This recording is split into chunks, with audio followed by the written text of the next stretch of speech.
Mendaki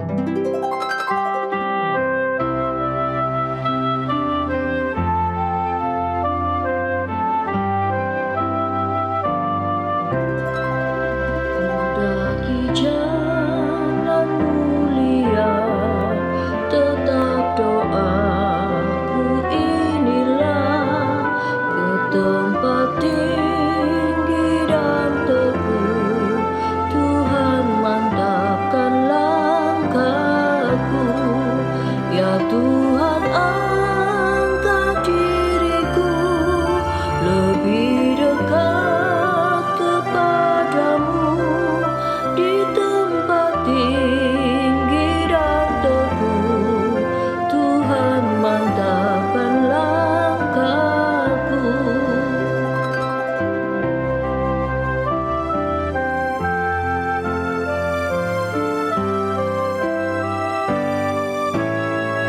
Ku tidak mau menetap di dalam bimbang dan gelap. Rinduanku, tujuanku, tempat yang tinggi dan teguh. Ya Tuhan, angkat diriku lebih dekat kepadamu, di tempat tinggi dan teguh, Tuhan mantapkan langkahku.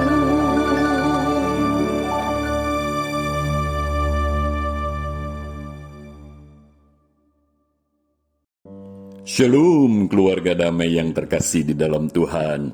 Puji Tuhan, kita berjumpa kembali di dalam renungan Samas di masa Prapaskah hari yang ke-6 ini, yaitu tepatnya Selasa 8 Maret 2022. Kita akan bersama-sama merenungkan firman Tuhan. Namun sebelumnya, mari kita akan berdoa terlebih dahulu. Bapa Surgawi, kami mengucap syukur karena di dalam masa Prapaskah hari yang ke-6 ini, kami kembali diberi anugerah untuk kami merenungkan firman-Mu.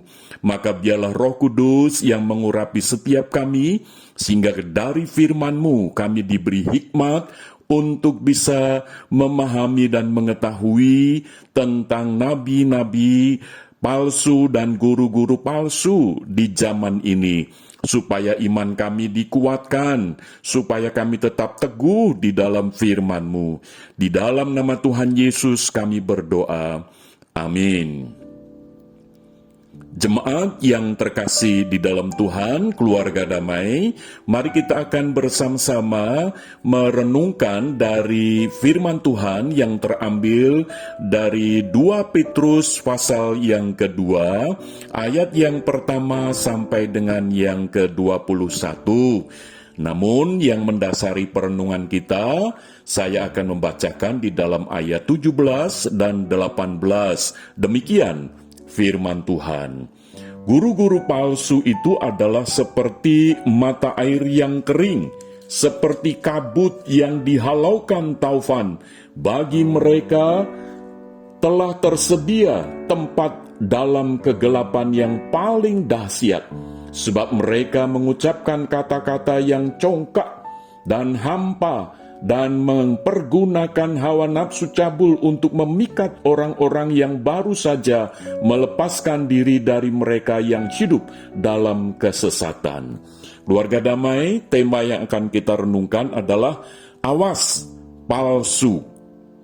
Keluarga damai, jemaat yang pada saat itu sedang mengalami pergumulan bukan hanya aniaya dari pihak luar karena iman mereka kepada Kristus, tetapi justru ini datang dari dalam jemaat sendiri, yaitu para pemimpin-pemimpin, tokoh-tokoh yang pada saat itu memiliki pengaruh yang besar, tetapi hidup mereka itu seperti nabi-nabi palsu dan guru-guru palsu. Dan ini menjadi sebuah pergumulan yang berat bagi jemaat pada saat itu. Dan jemaat sulit untuk membedakan hal itu. Maka Rasul Petrus sangat berkepentingan untuk menasihatkan jemaat supaya waspada tentang pengajaran nabi-nabi palsu dan guru-guru palsu. Sebab di dalam ayat yang pertama jelas di sana ciri yang paling mendasar di mana mereka di dalam pengajarannya itu sejatinya menyangkal penguasa, yaitu menolak tentang Kristus sebagai juru selamat, sebagai Tuhan. Maka itu Rasul Petrus dengan tegas mengingatkan supaya berhati-hati, jangan sampai terseret. Sebab mereka di dalam mengajarkan itu bukan tentang kebenaran Kristus. Karena pengajaran mereka itu sebenarnya bertentangan dengan Kristus. Maka Rasul Petrus tahu persis bahwa di balik nabi-nabi palsu dan guru-guru palsu ini ada peran daripada intervensi iblis di dalam hidup mereka. Sehingga ciri-ciri itu dituliskan oleh Rasul Petrus kepada jemaat supaya tahu. Paling tidak kita bisa melihat di dalam ayatnya yang kedua.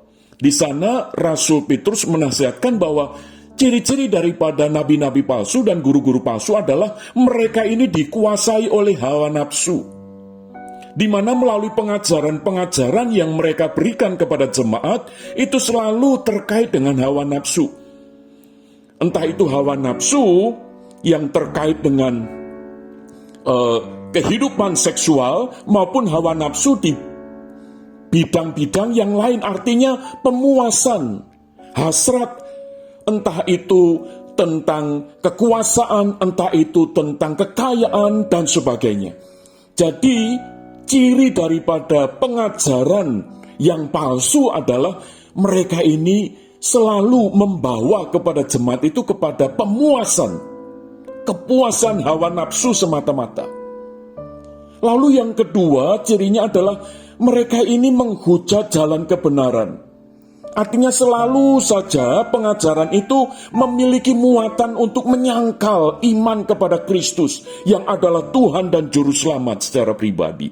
Wah, saya kira ini penting untuk kita fahami, khususnya di tengah zaman yang sekarang ini sedang marak pengajaran-pengajaran yang seolah-olah itu kelihatannya Kristen, berdasarkan Alkitab, tetapi sejatinya mereka sedang menghujat jalan kebenaran, yaitu Yesus Kristus.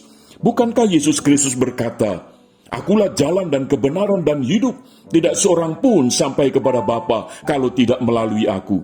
Tetapi melalui pengajaran nabi-nabi palsu dan guru-guru palsu itu justru memutarbalikkan. Dan ciri yang ketiga di dalam ayat yang ketiga, yaitu penuh dengan keserakahan. Keluarga damai yang terkasih di dalam Tuhan, ciri yang sangat jelas di sini adalah serakah.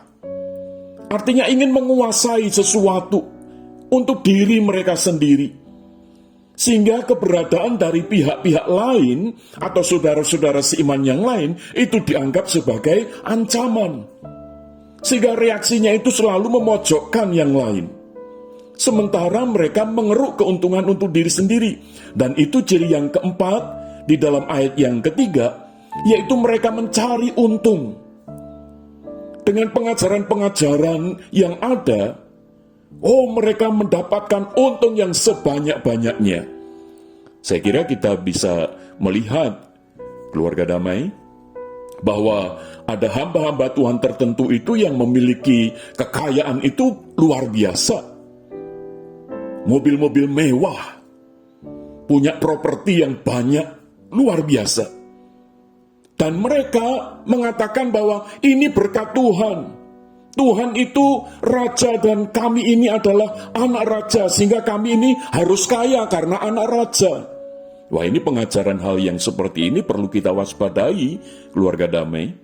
Maka di dalam masa Prapaskah ini menjadi kesempatan kita merenungkan. Jangan sampai kita mengikut Kristus, kita percaya kepada Kristus, hanya mencari untung.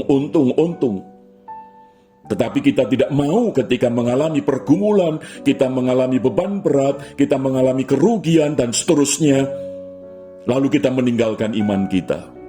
Maka itu waspada.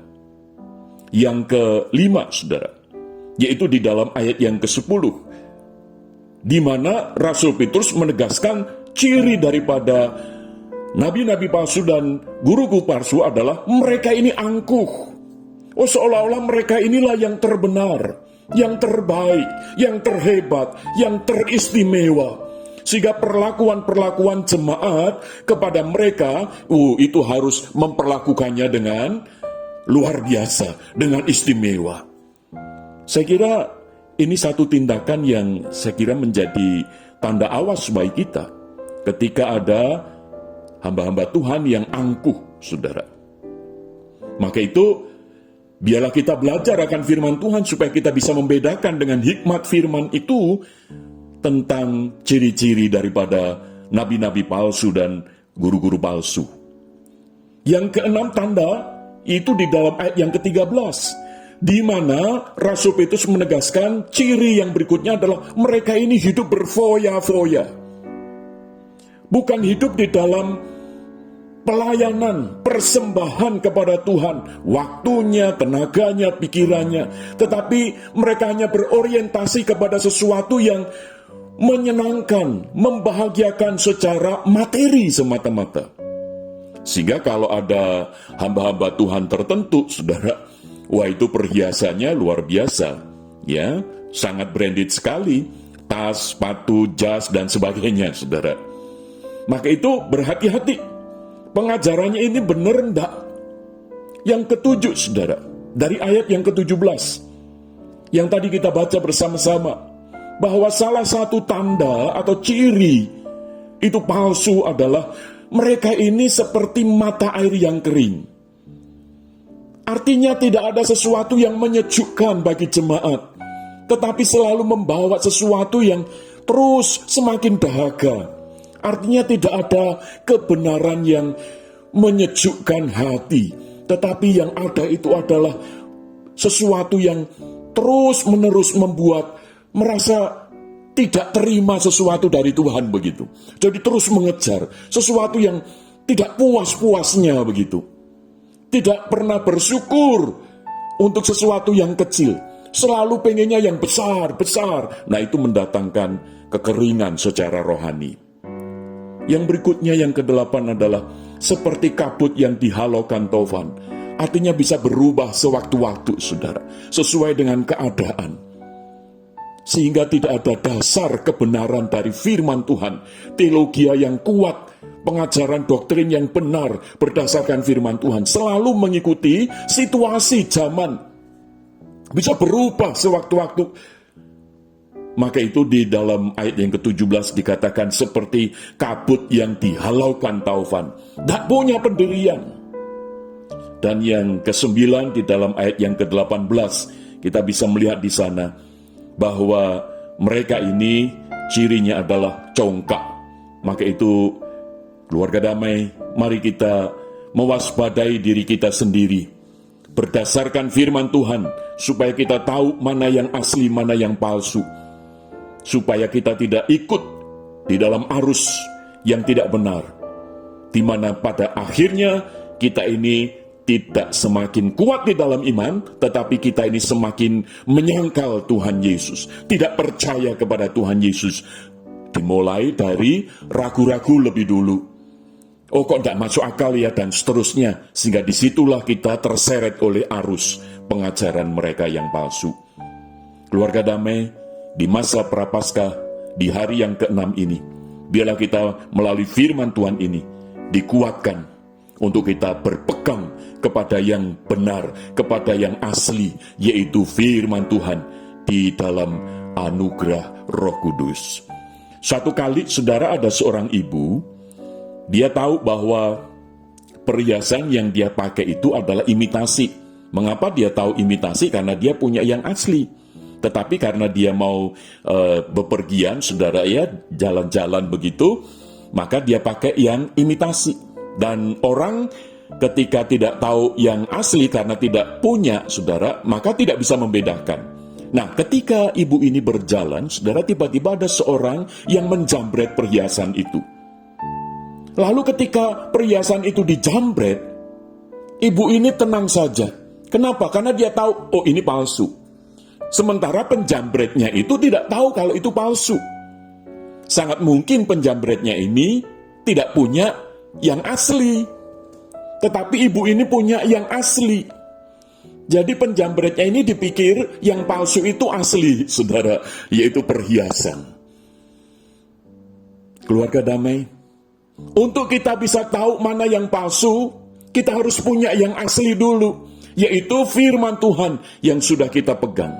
Maka itu biarlah selama ini sejak kita menjadi orang yang percaya kepada Kristus, firman Tuhan itulah yang menjadi pegangan kita, sehingga kita bisa membedakan mana yang palsu, mana yang asli. Maka biarlah kita di dalam masa Prapaskah, di hari yang ke-6 ini, kita akan berpegang pada yang sesungguhnya, yang asli, yang murni, yaitu firman Tuhan. Mari kita berdoa. Bapa Surgawi, tolonglah kami, untuk kami di dalam masa Prapaskah, di hari yang ke-6 ini, kami boleh memiliki pengenalan akan firman dengan benar. Karena firman yang sesungguhnya, yaitu firman yang hidup, yaitu Kristus Yesus, telah kami miliki. Supaya kami ini peka terhadap mereka, nabi-nabi palsu, guru-guru palsu di zaman ini. Tolonglah kami ya Bapa, terpujilah Engkau kekal selamanya. Di dalam nama Tuhan Yesus kami berdoa. Amin. Keluarga damai, kiranya Tuhan Yesus memberkati kita sekalian. Amin.